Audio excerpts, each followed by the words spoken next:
you want to be a good leader, you have to understand human nature.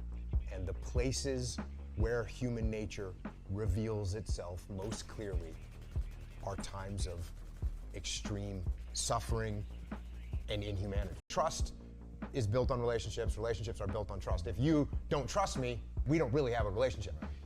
My first platoon, we get into this tactical situation. Everyone in my platoon is focused on one area. Everyone's looking down their weapons, waiting for a threat to expose itself, which means you got 16 guys looking down their weapons, and I'm waiting for someone to make a call. I was a new guy. I'm waiting for someone above me in the chain of command to say, hey, move here, or hey, move forward, or make some kind of a decision. And as I'm waiting, no one's doing it. So I'm a new guy. I'm scared to say anything, and I know I shouldn't say anything, so I'm just waiting, and no one's giving an order. No one's giving any direction. So I wait longer. And this goes on for probably 30 seconds or a minute, which is a really long time when you're trying to take down a target. And finally, I said to myself, all right, I'm gonna see what's going on. So I actually point my weapon at the ceiling, and I take a step back, and I just look around. And I see that everyone is just focused on their weapons, and no one's making a decision. And I can see this. And because I'm looking around, and I'm detached from the scenario, just by 8 inches, I stepped back and looked around. I can see what decision needs to be made. And so I summoned up as much courage as I could as a new guy, because new guys don't make decisions. And I said, hold left, clear right, which was a basic command that we had rehearsed and you would practice. And I expected someone to say, shut up, Jocko. But instead, they repeated the command. They all said, hold left, clear right, which means we were going to execute it. And sure enough, the guys on the left held and the guys on the right cleared. And we got done, and instead of someone saying, hey, you need to keep your mouth shut, like one of the more senior guys said, hey, good job up there. Way to make a call. My second platoon, our platoon commander, the guy actually in charge of the whole platoon, he's not very experienced. He didn't listen. He didn't take advice. He didn't take guidance. Everything was like his way or the highway.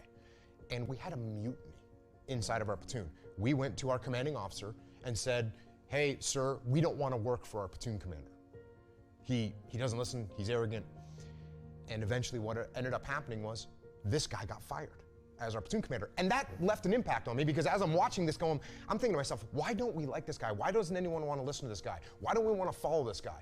And the reason, because he was arrogant and he didn't listen and he didn't give us any ownership of everything. Everything was about him. The guy got fired. The guy that came in and took over for him was like, I hate to use the word legendary, but he was a pretty legendary SEAL, had a ton of experience. He'd come up through the ranks and he had been stationed at every different kind of SEAL team.